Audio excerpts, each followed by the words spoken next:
kí ló dé tí àtàkì sùkú ìdí márùn ni wọ́n fi àtàkì sùkú. Àkọ́kọ́ reason wọ́n fi announce ní pé ọ̀gá ńlá ti débi o ẹ má tẹ̀lé sí o. Wọ́n ti mine nǹkan ní Old Ọ̀yọ́ yẹn nísìnyí ó ti lé lọ́dún mẹ́ta ó ti lọ bí ọdún márùn. Gbogbo abúlé tí ń bẹ́ẹ̀ bẹ́ẹ̀ ò lè sọ pé àwọn ò mọ̀ pé wọ́n wá ń jí wọ́n wá kan bẹ̀. Nítorí pé majority balẹ̀ ní tí wọ́n fi ń sóúnjẹ nìyẹn, majority àwọn ọ̀dọ́ ní tí wọ́n ń kọ́ ọ̀kadà tí wọ́n bá di lithium sínú sakasaka tí wọ́n gbé sẹ́yìn ọ̀kadà rẹ̀ pé kọ́ lọ bá wọn já ní màyà tàbí kó já ní kìsí ó ti mọ̀ yí pé ìrìn tí ò tó ìrìn 30 minutes 12,000 wọ́n gbà lórí ẹ̀. Déédéé àpò sìmẹ́ǹtì tí wọ́n bá gbé sẹ́yìn ọ̀kadà tí wọ́n bá calculate ẹ̀ kì í sọ̀rọ̀ $2,000 ìyẹn tí wọ́n bá ta ní sọ́lẹ̀ tó bá ìdípẹ́ lójú ẹ̀ sí truck ó di billions of dollars. Ilẹ̀ Yorùbá ẹ̀ máa múra ó súnmọ́ ó ń bọ̀ ẹ̀ máa múra àmúra lójó wọlé wọ́n wàhálà ti wọlé Yorùbá. Ẹni tí ò bá mọ̀ tẹ́lẹ̀ kó lọ́ mọ̀ tí wọ́n bá ń pẹ́ ó ń bọ̀ ó ti wọlé Yorùbá. Ìran Yorùbá kì í ṣe pé mo fẹ́ dẹ́rù báráyé mo fi Ọlọ́run tó ní mi búra mi ò dẹ́rù bẹ́ẹ̀ nìkan wàhálà ló fẹ́ dé yìí. Àwọn tí ò ní làákà wọn pé kí ni ebi nìkan ló wà kò tí ì dọ́dọ̀ àwọn ẹ̀yin onílàákà ìjà nílẹ̀ Yorùbá ẹ̀yin agbára ìjọba jà tẹ́ ẹ̀ bá tètè paná tó fẹ́ jò ní Old Ọ̀yọ́ National Park tí iná yẹn bá lọ jò pẹ́rẹ́ ó pọ́sibù kó jẹ́ pé egungun orí èèyàn àti egungun gbáàyà èèyàn ni wọ́n fi koná tó fẹ́ jò. Ẹ̀yin àgbààgbà ilẹ̀ Yorùbá jà ẹ̀yin tẹ́ ń bára yín jà lórí ọ̀rọ̀ ẹ̀sìn tá a bá ń tara wa jẹ lókù láti máa sọ pé ó tún kàwọn àgbà kan lé gbogbo wa yìí náà ni wọ́n ti jásẹ́lé lórí àwa gangan làgbà. Ẹ pè pàdé àgbà ilẹ̀ Yorùbá gbogbo àwọn tẹ́ ń rí yẹn àwọn náà ti dàgbà bí bá lè lé wọn bá ń bẹ lé àwọn náà ni wọ́n fọ̀rọ̀ nílẹ̀. Ẹ̀yin tẹ́ ti wọ 50 upward 40 50 ẹ pera yín jọ ẹ má jẹ́ kílẹ̀ Yorùbá ò lànà bí apá kan ilẹ̀ Haúsá ti lànà nítorí fẹ́ ṣẹlẹ̀ ẹ wo àwọn tí wọ́n wọ Zamfara àwọn náà ni wọ́n wọ̀lú yòó rẹ́kọ̀dù àgbáyé ó pè wípé láàrin 2011 sí 2021 tí sọdún mélòó ọdún mẹ́wàá àbọ̀dún mọ́kàndínlógún ọdún mẹ́wàá wọ́n làwọn tí wọ́n ti pa ní Zamfara nìkan ẹ lọ wo lórí íńtánẹ́ẹ̀tì rẹ́kọ̀dù tó wà wọ́n ní wọ́n lé ní 10,000 yẹn láwọn tí wọ́n ti pa àwọn tí wọ́n wá displace tí wọ́n lé kúrò lábúlé wọn lé kúrò nílùú wọn àwọn tí wọ́n wá displace wọ́n ní wọ́n lé ní 2 million èèyàn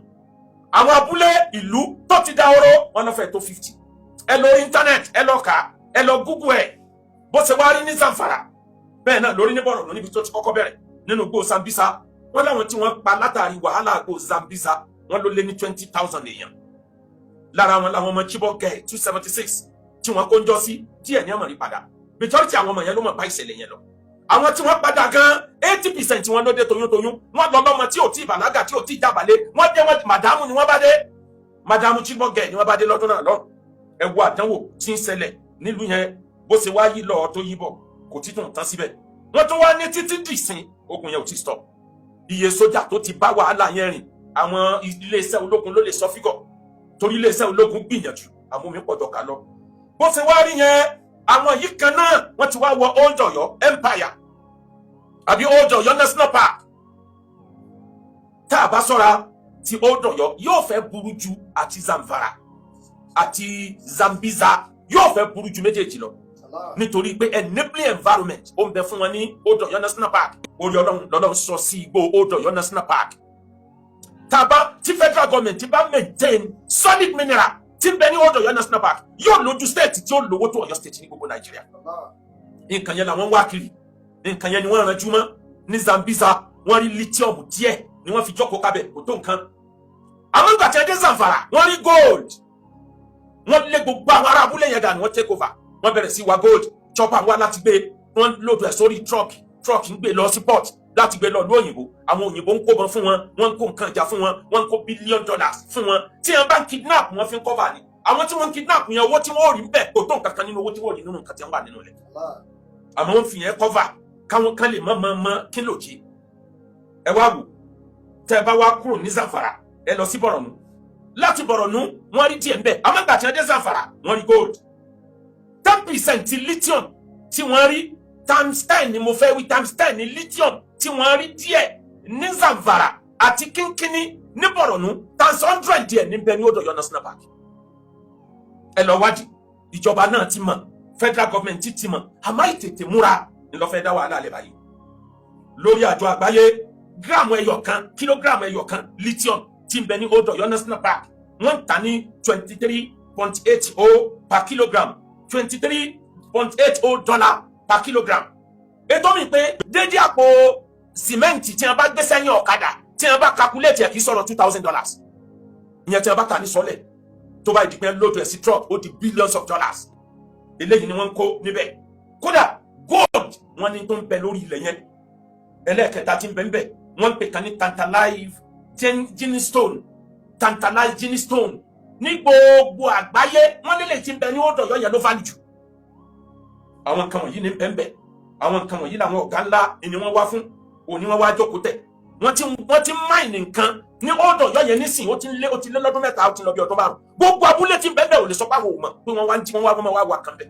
nítorí pé majority baálẹ̀ ní tí wọ́n fi ń so oúnjẹ nìyẹn majority àwọn ọ̀dọ́ ìlú tí wọ́n ń gọ̀ kadà tí wọ́n bá di lithium sínú sakasaka tí wọ́n gbé sẹ́yìn ọ̀kadà rẹ̀ pé kọ́ lọ bá wọn já ní màyà tàbí kó já ní kìsí ó ti mọ̀ yí pé ìrìn tí ò tó ìrìn 30 minutes 12,000 wọ́n gbà lórí ẹ̀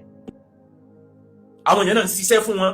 abúlé yẹn tí wọ́n bá lóòtú oríṣiríṣi torí truck ò lè débẹ̀ ọ̀kadà náà fi máa ń gbé majority eléyìí tó bá wet ní wọ́n máa ń lo chopper láti wá gbé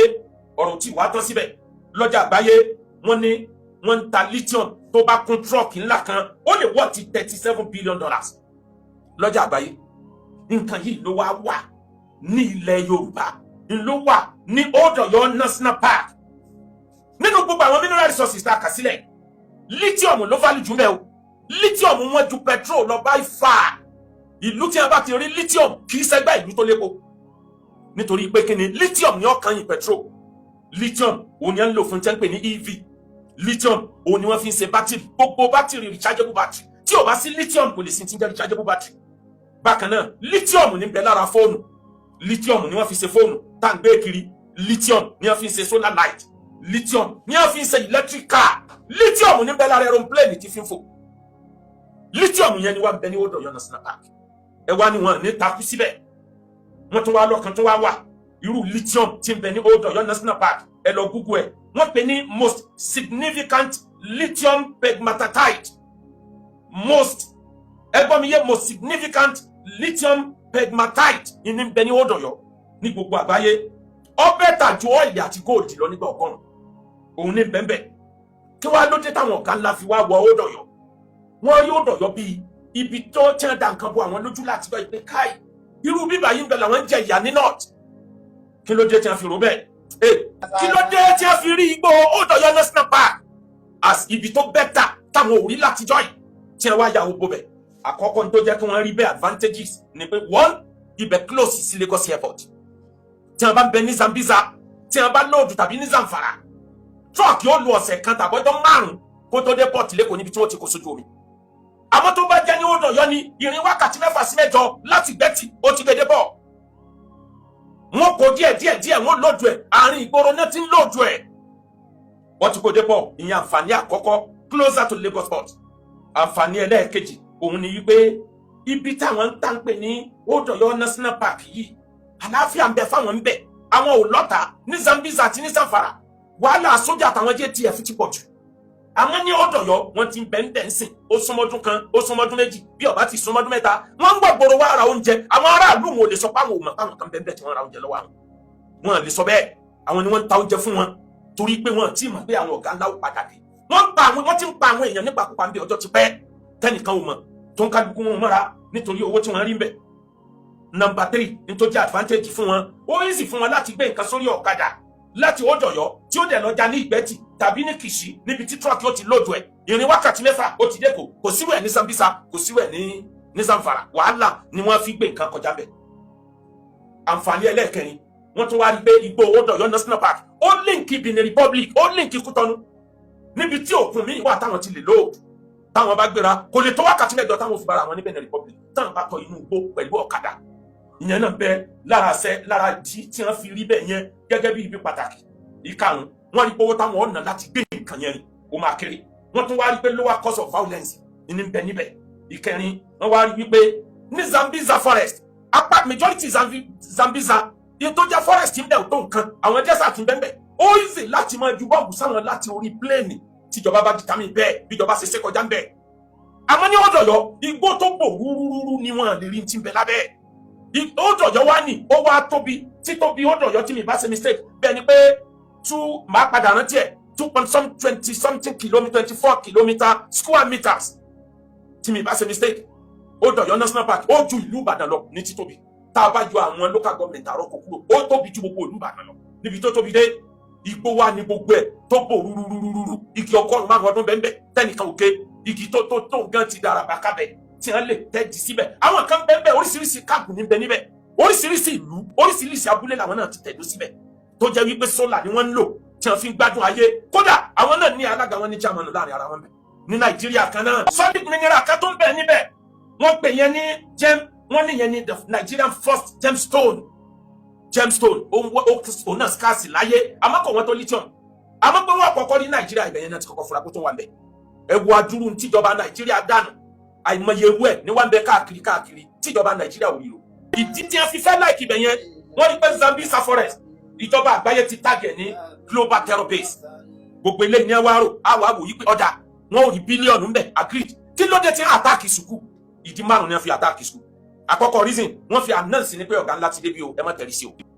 ẹni wọ́n bá tẹ̀rí sí kọ́ lọ béèrè Zamfara kọ́ lọ béèrè Sambisa o wọ́n fi announce arrival wọn ìdí ẹlẹ́ẹ̀kejì tí wọ́n ṣe yẹn láti lè ní territorial control àwa la níbí ìdí ẹlẹ́ẹ̀kẹta láti lè kí àwọn àgbẹ̀ àtàwọn tó nílẹ̀ ládùúgbò bẹ̀ láti lé wọn dànù káwọn lè rí sí àwọn sí ìdí ẹlẹ́ẹ̀kẹrin wọ́n fẹ́ send message síjọba pé gbogbo bí tá a ti ń jà tẹ́lẹ̀tẹ́lẹ̀ ẹ lè jà lórí pléènì ìjà pléènì ò ṣe jàbí àtàwọn ìdí míì tó jù bẹ́ẹ̀ lọ owó kíákíá owó ẹ̀jẹ̀ ibẹ̀ làwọn ò ti rí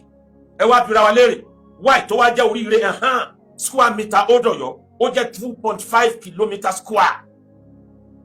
in the títóbi rẹ̀ 2,500 kilometer square 2,500 kilometer square ní títóbi ẹ̀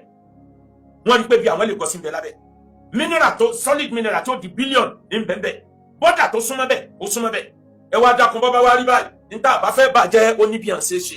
ìran Yorùbá ẹ̀jẹ̀ àrònú tó tóbi ju gbogbo epo táwọn ọmọ Ìgbò tí wọ́n fi ń bùkà lọ níbẹ̀ ní Odòyọ̀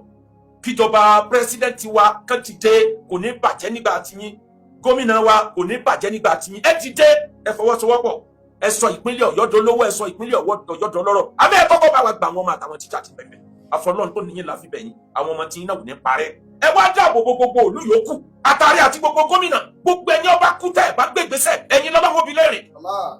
Áfíríkà ẹ dìde rise to the challenge Ọlọ́run ó dẹ̀ fún yín ṣe ìjọba Nàìjíríà ẹ dìde lóòótọ́ àmọ́pẹ́ká tó dìde mo ti sọ ti pẹ́ mẹ́ta nìṣòro Nàìjíríà àìfura tádàwọ̀ fi dé tádàwọ̀ bá dé àìtètè dìde bádàwọ̀ bá tún lọ àti tún gbàgbé àní pípí àpékúrú ẹ̀ mọ́tò ṣẹlẹ̀ mọ́ kí wọ́n á ní solution gbogbo ọmọ ìpínlẹ̀ Ọ̀yọ́ ẹ jẹ́ alálẹ́ra àǹdíjọba ẹ jẹ́ àfọwọ́sowọ́pọ̀ pẹ̀lú ìjọba gbogbo ọmọ Nàìjíríà ẹ rálẹ́ra àǹdí bàbá Tinubu ẹ fọwọ́sowọ́pọ̀ pẹ̀lú bàbá Tinubu kọ́rọ̀ yẹn ọmọdé gẹ́gẹ́ bí pilot aeroplane tí ẹ lóhun tí yó tẹni tó wá wà nù plane ń pè wèrè ní ṣe pilot yẹn jáwọ́ ó sùn òun ní darí plane tẹni tẹ̀ bá ṣẹlẹ̀ gbogbo wọn ni wọ́n jọ lọ àfi ká tètè corporate ká fọwọ́sowọ́pọ̀ pẹ̀lú bàbá Buhari ká fọwọ́sowọ́pọ̀ pẹ̀lú gómìnà Ṣèyí Mákindé gbogbo state tó wá wà nítòsí kó kálukú náà ó tètè prepare tábàkà arábákú ẹ máa sunkún fún kejì torí gbogbo bọ́dì arajọ yàrá wọn ni o níjọ́ tó ń ṣẹlẹ̀ ní Zamfara bí ọdún mẹ́rin mo ti ṣàìmọye wáàsí onílẹ̀ Yorùbá ẹ máa múra ó súnmọ́ ó ń bọ̀ ẹ máa múra àmúra lójú wọlé àwọn atájára nù sẹ́rí gbogbo ìjà ẹ̀sìn táǹjà yìí tí ìbá ṣe pé èèyàn bá ya wèrè orí ẹ̀ burú kí ló kàn yín pẹ̀lú ìjà ẹ̀sìn ni wọ́n fi ń bọ̀ wá lójú tí wọ́n fi ń wọ̀ wá láàrin part 2 wá sí mo fẹ́ sọ̀rọ̀ lórí kí ni connection ìjà ẹ̀sìn pẹ̀lú terrorism why tí wọ́n ń di ilé Islam lórí tí ìjà ẹ̀sìn mùsùlùmí àìmọye Christian tí ń gbé bọ́ọ̀mù àìmọye traditionalist tó ná bẹ́ẹ̀ kí ló fà á then kí ló dé táwa dójúlé ẹ̀yin àfa ẹlẹ́nu bíléèdì ẹ̀yin àfa ẹ̀ pa mò ń bọ̀ lórí ẹ̀ lápá kejì kí wàá ní result ẹ̀ tá a bá stop mò ń bọ̀ lórí ẹ̀ lórí apá kejì ẹ dákun bá a bá sọ́ra kọ́rọ̀ wa mẹ́ta gẹ́gẹ́ bí àgbọ̀nrín méjì tí ń bára wọn jà nínú gbọ́mọ lórí fídíò ibi tí wọ́n ti ń bára wọn jà ìkẹta làwọn títí wọn ò gbọ́ ibẹ̀ kìnìún ká wọn mọ́ àwọn méjèèjì ni kìnìún àti kòkò fi sún jẹ ọ̀rọ̀ ẹ̀sìn tẹ́ ń jà lélẹ́ lórí kèfèrí lélẹ́yìí mùsùlùmí lélẹ́yìí ẹlẹ́bọ lélẹ́yìí kírísítẹ́nì lélẹ́yìí ẹ wá jọ tara orí yín dàrú Ọlọ́run tí ń rọ̀jò ojú ẹyọ kan ń kọ́fà gbogbo wa tọ́lọ̀ bá mọ̀ pé ọ̀tá òun làwọn kan kọ́ máa rọ̀jò bẹ̀ kí ni tiẹ̀ ti jẹ́ tó fẹ́ báyé jẹ́ òun ẹyọ kan ń kọ́fà gbogbo wa tọ́lọ̀ bá mọ̀ pé òun ètí wọn kọ́ máa rùn sí wọn kí ló dá wa pọ̀ sígbà tó fẹ́ ká bára wa ṣọ̀tá Ọlọ́run ní ká bára wa ṣọ̀tá ááyà ojú ogun lẹ̀ ń kà nígbà rọ̀ ló fi dàbí ẹni wípé ẹ̀ ń sọ nǹkan ẹ̀ rí nǹkan wí ojú ogun lọ́lọ́ ń sọ àwọn ááyà ogun tọ́lọ̀ ń sọ kalẹ̀ fànàbí lẹ́yìn fẹ́ ká máa lò nígbà tí ò sí ìjà nítorí dá wàhálà lẹ́nu yẹn.